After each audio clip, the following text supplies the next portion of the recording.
Democracy লাইভৰ বিশেষ অনুষ্ঠান democratic discussion. Democracy লাইভৰ team এই মুহূৰ্তত আছে BTADত আৰু বঙাইগাঁৱত আমি উপস্থিত আছোঁ সম্প্ৰতি। আৰু BTADৰ আগন্তুক নিৰ্বাচনৰ বিভিন্ন আলেখ লেখৰ খবৰাৱলী লাভ কৰিব, সেয়েহে ডেমোক্ৰেচি লাইভ চাই থাকিব। কিন্তু আজি ডেমোক্ৰেটিক ডিছকাশ্যনৰ গণতান্ত্ৰিক আলোচনাৰ বাবে আমি আমন্ত্ৰণ কৰি আনিছোঁ বঙালী সমাজৰ এগৰাকী অগ্ৰণী যুৱনেতা, সদৌ অসম বাঙালী সুৰক্ষা মঞ্চ, বঙালী সুৰক্ষা মঞ্চৰ সভাপতি উৎপল দে আমাৰ লগত আছে। বঙালীসকলৰ বাবে বিভিন্ন অধিকাৰৰ হকে মাত মাতি অহা এইগৰাকী নেতাই বিগত সময়ছোৱাত কেনেধৰণৰ কাম কাজেৰে সংগঠনটোক আগবঢ়াই নিছে, কা সন্দৰ্ভত কেনেধৰণৰ বক্তব্য প্ৰদান কৰিব খোজে, 3 ছেপ্টেম্বৰত যি কমতাপুৰ স্বায়ত্তশাসিত পৰিষদৰ ঘোষণা কৰিছে অসম চৰকাৰৰ তৰফৰ পৰা, এই ক্ষেত্ৰত তেওঁলোকৰ স্থিতি কি, কেনেকুৱা বিভাজনমুখী স্থিতি যাব লাগিব, তো অতি গুৰুত্বপূৰ্ণ কেইবাটাও বিষয়ৰ উত্তৰ আমাৰ এই সাক্ষাৎকাৰত পাব। এগৰাকী মূল্যৱান মানুহ আছে, বঙালী সমাজৰ অতি মূল্যৱান মানুহ। গতিকে এগৰাকী নেতা হিচাপে আপুনি বিগত সময়ছোৱাত নেতৃত্ব প্ৰদান কৰি আহিছে। সদৌ অসম বঙালী সুৰক্ষা মঞ্চ কি অসুৰক্ষিত অনুভৱ কৰি এই সুৰক্ষা মঞ্চ গঠন কৰিছে আপুনি? নমস্কাৰ। প্ৰথমে আপোনাক ডেমক্ৰেচি কৰ্মকৰ্তাসকলক শুভেচ্ছা জনালোঁ। আপুনি সুধিছে যে সদৌ অসম বাঙালী সুৰক্ষা মঞ্চ কিয়? আপুনি চাওক, ডিটেনশ্যন কেম্পত আমাৰ হিন্দু বাঙালী যিটো ডকুমেণ্টছ, প্ৰপাৰ ডকুমেণ্টছ থকা স্বত্বেও ডিটেনশ্যন কেম্পত আছে। আজি NRC নামত আপুনি জানে, গম পায়, অসমীয়াকে ধৰি কলিতা সম্প্ৰদায়, বড়ো সম্প্ৰদায় চবৰ নাম কাটি দিছে ডকুমেণ্ট দিয়াৰ পাছতো। এতিয়া আমাৰ মানুহ অসুৰক্ষিত হৈয়ে গ'ল।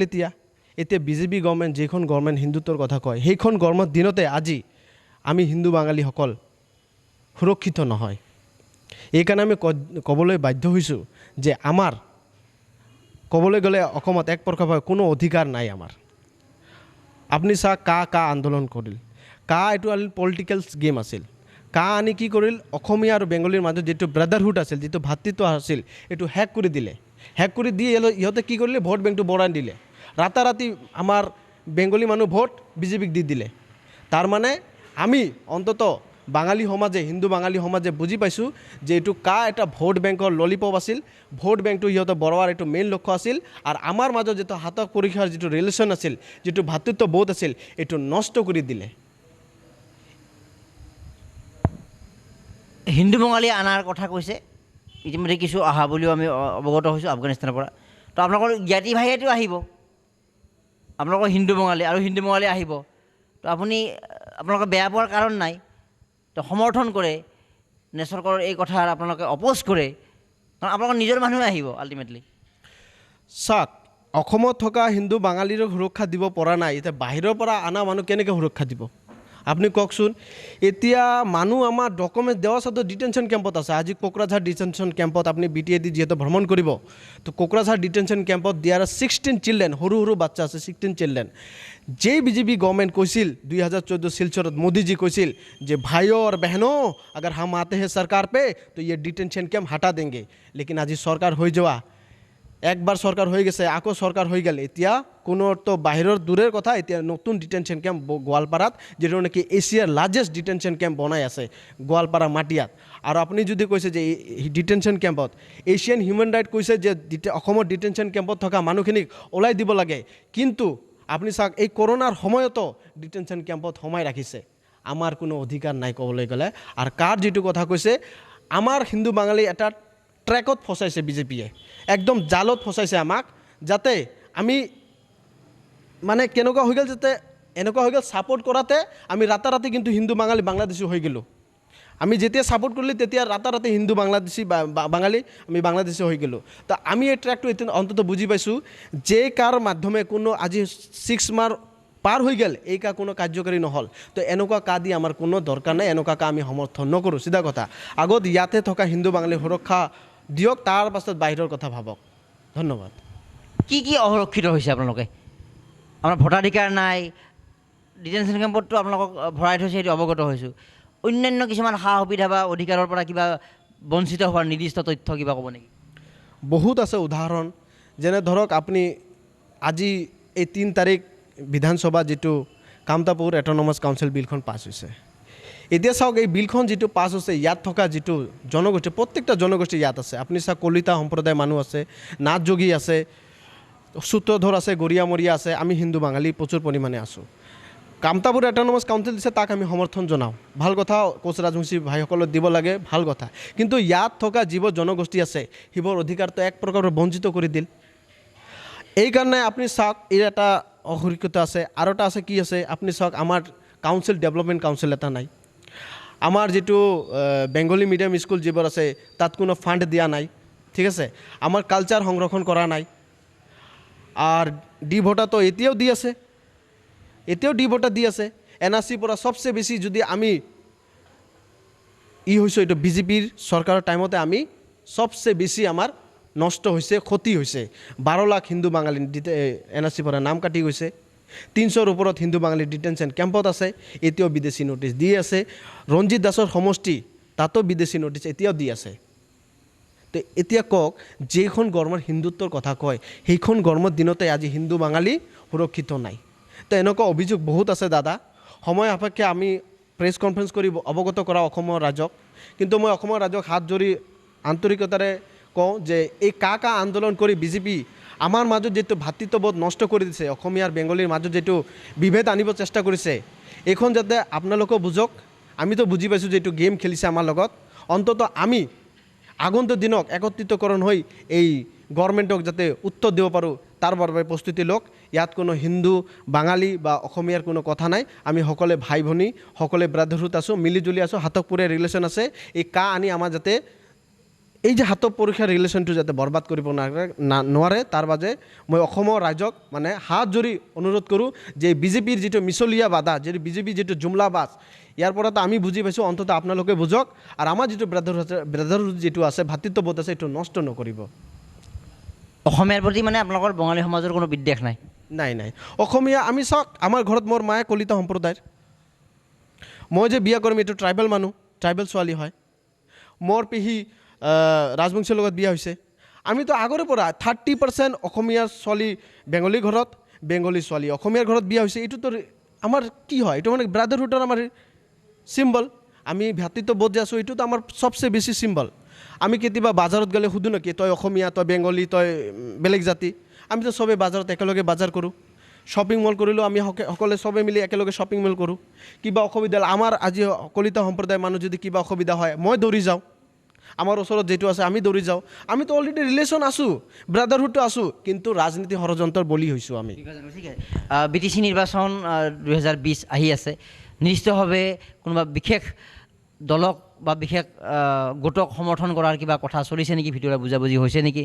বিগত 15 বছৰীয়া শাসনে কি পালে কি নাপালে, বা BTADত থকা যিখিনি বঙালী লোক আছে তেওঁলোকৰ বাবে কিবা কৰিলে নে নকৰিলে, অভাৰঅল কথাখিনি কি ক'ব খোজে আপুনি? BTC নিৰ্বাচনত আমি এনে সংগঠনৰ পৰা কোনো পলিটিকেল পাৰ্টিকক আমি সমৰ্থন দিয়া নাই। আমি কৈছোঁ যে আমাৰ আঞ্চলিক কমিটি, জিলা কমিটি যিবোৰ আছে, সিহঁতে সিদ্ধান্ত কৰি যিটো কেণ্ডিডেট ভাল হয় আপোনালোকে নিজে নিজে ছাপোৰ্ট দিলে ভাল হ'ব। আমি সংগঠনৰ পৰা ব্যক্তিগতভাৱে কাকো ছাপোৰ্ট দিয়া নাই। কিন্তু আমাৰ যিটো বেংগলী কেণ্ডিডেট যিটো আছে, যিয়েৰে পাৰ্টি নহওক তাক ছাপোৰ্ট দিবলৈ আমি আমাৰ সংগঠনক কৰ্মকৰ্তা কৈছোঁ। আমি পুনৰ কমতাপুৰৰ কথা উল্লেখ কৰিম। কমতাপুৰ সাহিত্য একাডেমী দিয়াৰ ফলত তাত নিশ্চিতভাৱে কোচ ৰাজবংশী সন্তুষ্ট হ'ব। কিন্তু যেনেকৈ BTADৰ ফলত অবড়োসকলৰ সুৰক্ষা সমিতি গঠন হ'ল, এতিয়া তাত থকা নাথযোগী হওক, মুছলমান সম্প্ৰদায়ৰ হওক, বিভিন্ন ঠাইত তেওঁলোকৰ পৃথক এতিয়া ৰাজবংশী সুৰক্ষা সমিতি এনেকুৱা গঠন হ'ব, বিভাজন হ'ব। তো আল্টিমেটলি অসমখন বিভাজন হৈ শেষ হৈ যাব নেকি?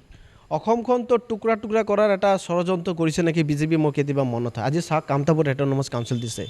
ইয়াতে থকা আমি Kalita student union, Nathyogi student union, আমি সদৌ অসম বাঙালী সুৰক্ষা মঞ্চ, গৰিয়ামৰীয়া দেশী পৰিষদ, সূত্ৰধৰ ষ্টুডেণ্ট ইউনিয়ন, আমি একেলগ হৈ এটা সমিতি সন্মিলনী এটা বনাইছোঁ যে আগন্তুক দিনক আমি আমাৰ অধিকাৰৰ কাৰণে যুদ্ধ কৰিম। আপুনি কৈছে যে বিভাজনটো আহি গ'ল। বিভাজনটো আমি বিচৰা নাই। বিভাজনটো যে শাসনত যি গভৰ্ণমেণ্ট আছে ইয়ে বিচাৰিছে বিভাজন। আপুনি চাওক, এতিয়া কি কয়, কামতাপুৰ অট'নমাছ কাউন্সিল দিল। আমাৰ পৰা সুধিছিল নেকি NOC লৈছিল? আমাৰ পৰা কলিতা সম্প্ৰদায়ৰ পৰা NOC লৈছিল? লোৱা নাই। একপক্ষীয়ভাৱে। আৰু আক্ৰাচুৰ যিটো বিষয়ভাৱে ইহঁতৰ নেতাৰ লগত মই নিজে ফোনত কথা পাতিছোঁ, সিহঁতে কৈছে যে আমি কেতিয়াও অট'নমাছ কাউন্সিল বিচৰা নাই, আমি কামতাপুৰ বিচাৰিছিলোঁ। কিন্তু আজি কামতাপুৰ দি দিলে, আৰু বাকী জেগাত যিটো অসমত য'ত ৰাজবংশী মানুহ আছে সিহঁতৰ অধিকাৰ কথা কি হ'ব, সিহঁতৰ ST ডিমাণ্ড কি হ'ব? তাৰ আল্টিমেটলি এইখন গভৰ্ণমেণ্ট আমাৰ ভোটৰ মূল্য নিদিলে, কলিতা সম্প্ৰদায়ৰ ভোটৰ মূল্য নিদিলে, নাথযোগী সম্প্ৰদায়ৰ মানুহ ভোটৰ অধিকাৰ নিদিলে, মানে মূল্য নিদিলে, মুছলমানৰ কথাটো মই বাদে দিলোঁ, কাৰণ কি এইখন হিন্দু ৰাষ্ট্ৰ বনাব, তে সিহঁতৰ কথা সিহঁতে ক'ব। আৰু শেষত আমি এই কথাই ক'ব পাৰোঁ যে এই যে ক'ৰবাত BTR চুক্তি, ক'ৰবাত কমতাপুৰ, ক'ৰবাত আমাৰ বিভিন্ন কাছাৰত বিভিন্ন পৰিষদ, এই পৰিষদবিলাকৰ স্বীকৃতি এই কথাটো প্ৰমাণ নিশ্চিতভাৱে কৰে নেকি যে এইবিলাক পৰিষদ বা এইবিলাক স্বায়ত্তশাসন এইধৰণে দিয়া হৈছে কাৰণ তেওঁলোকৰ দাবী উত্থাপন হৈছে। দাবী উত্থাপন এইকাৰণে হৈছে কাৰণ তেওঁলোকে ক'ৰবাত নহয় ক'ৰবাত বঞ্চিত হৈছে। অৰ্থাৎ চৰকাৰখনে, যি চৰকাৰে নহওক, কেন্দ্ৰই হওক বা অসম চৰকাৰে হওক, সেই নিৰ্দিষ্ট ক'ৰবাত জনগোষ্ঠী বা বিভিন্ন এলেকাবিলাকক যে বঞ্চিত যে কৰিছে, স্বায়ত্তশাসন দিয়াৰ লগে লগে সেইটো এটা ইনডাইৰেক্টলি প্ৰমাণ কৰা হোৱা নাই নে? স্বায়ত্তশাসন দেওয়া মানে কি আল্টিমেটলি ছেপাৰেট ষ্টেটৰ ফালে যাই আছে। প্ৰথম ষ্টেট মানে অসমখন যেন ভাগ হ'ব, এইটো প্ৰথম ষ্টেট স্বায়ত্তশাসিত। কেইদিন পাছত বেলেগ এটা ৰুল আহিব, এনেকৈ কৰি অসমখন ভাগ হৈ যাব। এতিয়া বৰাক চিঞৰি আছোঁ, কেতিয়াবা বড়োলেণ্ড গুচি যাব আমাৰ পৰা, কেতিয়াবা কামতাপুৰ যাব, কেতিয়াবা সুধি আছোঁ এই যে বিভিন্ন ঠাইত দাবীবিলাক উত্থাপন হৈ আছে যে আমি অসুৰক্ষিত, আমাক স্বায়ত্তশাসন দিয়ক, আমাক ৰাজ্য দিয়ক, কিয় হৈ আছে? যদি এটা পৰিয়ালৰ সকলো বা এখন গাঁৱৰ এখন সমাজৰ যদি সকলোৱে সমান অধিকাৰ লাভ কৰে, প্ৰতিবাদ হোৱাৰ কথাই নাহে। এই প্ৰতিবাদ এইকাৰণেই হৈছে ক'ৰবাত নহয় ক'ৰবাত বঞ্চিত কৰা হৈছে। এতিয়া আজি প্ৰতিবাদ কৰিছে কাৰণ তেওঁলোক বঞ্চিত কৰা হৈছে। যদি অৰিজিনেলি তাক বঞ্চিত কৰা নহয়, যদি গোটেই অসমৰ সকলো জাতি জনগোষ্ঠীক চৰকাৰখনে নিৰ্বাচনৰ সময়ত যিটো কথা কয়, জাতি জনগোষ্ঠী আমি পাহাৰ ভৈয়াম সকলোকে এক কৰি আগবাঢ়িব লাগিব, সেইটো ভাষণত কয়। বাস্তৱত তাৰমানে জাতি জনগোষ্ঠীবিলাকৰ এটা বৈষম্য হয়, বৈষম্য হ'লে তাৰ পৰা বিভাজন হয়, বৈষম্য হ'লে প্ৰতিবাদ হয়, প্ৰতিবাদৰ ফলত এই ধৰণৰ আৰু এটা সময়ত স্বায়ত্তশাসন দিব লগা হয়। যদি আল্টিমেটলি আৰম্ভণিৰ যিটো চ'ৰ্চ যে আমি কাকো বৈষম্য নকৰিম, চৰকাৰখনে যে বৈষম্য কৰি আছে, এইটো আল্টিমেটলি প্ৰমাণ হৈ আছে। চৰকাৰখনটো টোটেলি এইটো বৈষম্য কৰি আছে, এইটোতো প্ৰমাণ হয়। আজি চাওক, ৰাজবংশীসকলৰ সুবিধা মানে কি আছিল ডিমাণ্ড, সিহঁতৰ ST আছিল, কামতাপুৰ যিটো আছিল। আজি ST যদি সিহঁতক দে কামতাপুৰ অট'নমাছ কাউন্সিল দিবই নালাগিছিল, সিহঁতে গোটেই অসমত যিমান ৰাজবংশী জনগোষ্ঠী আছে সিহঁতে সকলোৱে সুৰক্ষিত হৈ গ'ল হয়। লগতে আজি চাওক, কামতাপুৰ দি দিলে, আজি কলিতাসকলে ডিমাণ্ড কৰিছে প্ৰাগজ্যোতিষপুৰ অট'নমাছ কাউন্সিল লাগিব। কালি বেংগলীসকলে ডিমাণ্ড কৰিব যে বৰাক অট'নমাছ কাউন্সিল লাগিব, কালি বেলেগৰ এটা কমিউনিটি সুধিব যে আমাৰ এইটো কাউন্সিল লাগিব। তো এইটো ভাগ হৈ আছে। তো মোৰ কথা হ'ল যে গভৰ্ণমেণ্ট যিটো ব্ৰহ্মপুত্ৰ পাহাৰ ভৈয়ামো বৰাক ব্ৰহ্মপুত্ৰ যিটো সৰ্বানন্দ সোণোৱাল কয়, তো আল্টিমেটলি যিটো মানে মুখতে কোৱাতে ৰৈ গ'ল, এইটো বাস্তৱ নহ'ল। আজি যদি বাস্তৱ হ'ল হয়, তাহলে আজি অসমখন টুকুৰা নহ'ল এই যে অট'নমাছ কাউন্সিলৰ নামত। এয়া আছিলে ডেম'ক্ৰেচি লাইভৰ বিশেষ অনুষ্ঠান। ডেম'ক্ৰেচি লাইভত বঙালী সমাজৰ সুৰক্ষাৰ হকে আৰু অসমত বঙালী অসমীয়াৰ মাজত একতা স্থাপনত বিগত বহু বছৰ জুৰি অতি সাহসী কণ্ঠ হিচাপে নিজকে প্ৰতিস্থাপিত কৰি অহা এগৰাকী সম্ভাৱনামূলক নেতা, শক্তিশালী নেতা, সাহসী নেতা, যুৱ নেতা উৎপল দে। আৰু উৎপল দে আমাৰ প্ৰতিটো প্ৰশ্নৰ উত্তৰৰ সাৰাংশ এইটোৱে যে আমি কেতিয়াও বিভাজন বিচৰা নাই, আমি কেতিয়াও অসমীয়া বা অসমীয়াৰ সৈতে আমাৰ কেতিয়াও বিদ্বেষ বিচৰা নাই, আমি সদায় সম্প্ৰীতি বিচাৰি আছোঁ। কিন্তু চৰকাৰখনে তেওঁলোকৰ এনেকুৱা কিছুমান নীতি, এনেকুৱা কিছুমান আচৰণ, এনেকুৱা কিছুমান কথা বতৰাৰে সদায় বিভাজন বিচাৰি আছে, যাতে বিভাজন কৰি তেওঁলোকক দুৰ্বল কৰিব পাৰে আৰু দুৰ্বল কৰি তেওঁলোকৰ দলৰ অধীন কৰি বা তেওঁলোকৰ চৰকাৰ গঠন সহায় কৰিব পাৰে। আমি আশা ৰাখিছোঁ আজি যি কাৰণত এইদৰে বিভিন্ন ঠাইত বিভিন্ন মঞ্চ গঠন কৰিব লগা হৈছে, কিয় হৈছে? ক'ৰবাত নহয় ক'ৰবাত তেওঁলোকক বঞ্চিত কৰা হৈছে। আমাৰ কথা সেইটোৱেই যে কমতাপুৰ স্বায়ত্তশাসিত পৰিষদ, ক'ৰবাত BTC BTR দিয়াৰ প্ৰয়োজনেই নাথাকে। যদি চৰকাৰখনে যি পাহাৰ ভৈয়াম সকলোকে একলগ কৰি বা নিৰ্বাচনৰ সময়ত সকলো জাতি জনগোষ্ঠীক একলগ কৰি আগবঢ়াই নিয়াৰ বৈষম্য নীতিৰ ভাষণ দিয়ে, সেই ভাষণ যদি বাস্তৱত ৰূপায়িত হয়, যদি কাকো বঞ্চিত নকৰিলে প্ৰতিবাদেই নহয়, প্ৰতিবাদ নহ'লে আমি ছেপাৰেট কোনো স্বায়ত্তশাসন দিয়াৰ প্ৰয়োজন নাথাকে। আৰু এবাৰ যদি স্বায়ত্তশাসন দিবলৈ আৰম্ভ কৰে, আজি উৎপল দে কোৱাৰ নিচিনাকৈ কালি কলিতা জনগোষ্ঠীয়ে দাবী কৰিব, কালি XYZ দাবী কৰিব, কালি মুছলমানসকলে দাবী কৰিব, বঙালীসকলে অন্যকে দাবী কৰিব, নাথযোগীসকলে দাবী কৰিব। তাৰমানে কি হ'ব? এইটো আৰু এই কথাতে প্ৰমাণ কৰে যে এখন চৰকাৰ চলোৱাৰ কোনো যোগ্যতা এই ব্যক্তিসকলৰ নাই। যোগ্যতা থকাহেঁতেন এই বৈষম্যৰ আৰম্ভণি নকৰিলেহেঁতেন। আৰু উৎপল দে কোৱাৰ দৰে ভাঙনৰ আৰম্ভণি হৈছে, ৰাজ্য হিচাপে ভাঙনৰ আৰম্ভণি হৈছে। আৰু সেই আৰম্ভণিৰ বীজ কোনে ৰোপণ কৰিছে? এখন অবিবেচক চৰকাৰে। আমি চৰকাৰ ছিষ্টেমটোক বেয়া নকৰোঁ, কিন্তু চৰকাৰ যিসকলে চলাইছে তেওঁলোকৰ এই সাময়িক যদি কিবা বিভাজন নীতিৰে নিজৰ প্ৰফিট বিচাৰিছে, দলীয় মুনাফা বিচাৰিছে, সেয়া কিন্তু সেই দেশৰ সেই জাতিৰ কেতিয়াও মংগল নকৰে। দলতকৈও আপোনালোকে সেই দলটো ক'ত আছে? এখন দেশত আছে, এখন সমাজত আছে, এখন গাঁৱত আছে। গতিকে সেই গাঁও, সেই সমাজ, সেই ৰাজ্যৰ সুৰক্ষাৰ কথা প্ৰথম চিন্তা কৰক, তেতিয়াহে আপোনালোকৰ থাকিব। যদি ৰাজ্যখনেই নাথাকে, যদি আপোনাৰ সমাজখনেই নাথাকে, তেতিয়াহ'লে আপোনালোকৰ দল ক'ত থাকিব? উৎপল দে আজি গুৰুত্বপূৰ্ণ কথা কৈছে যদিও এগৰাকী যুৱ নেতা কিন্তু অতি মেচিয়ৰ্ড কথা কৈছে। আমি নিজে এগৰাকী সংবাদকৰ্মী হিচাপে ভাল পাইছোঁ। আৰু এই যিটো অসমীয়াৰ লগত বঙালী সম্প্ৰদায়ৰ সম্প্ৰীতিৰ কথা, এয়া কিন্তু দূৰ দূৰান্তৰলৈ চলি যাব লাগিব। কাৰণ আমি সকলোৱে মনত ৰখা উচিত, আমাৰ ব্লাড গ্ৰুপৰ পাৰ্থক্য থাকিব পাৰে, কিন্তু আপোনাৰ মোৰ বঙালী অসমীয়া সকলোৰে কিন্তু ৰক্তৰ ৰং ৰঙা। এই ৰঙা ৰক্তক লৈ আমি আগবাঢ়ি যাব লাগিব। আৰু আমাৰ এই ৰঙা ৰক্তৰ মাজত আমাৰ বৈষম্যহীন এখন শ্ৰেণীহীন সমাজ গঠন কৰিব লাগিব। ধন্যবাদ। Welcome to Anandaram Borua Academy Degree College, Patsala, Borpeta, Assam, affiliated to Boruland University. ARBA Degree College is a well-known prestigious academic institution where you can make your ambitions a reality. With a range of undergraduate BA, BSc and postgraduate MA, MSc courses in physics, chemistry, botany, zoology, English, Assamese education and political science.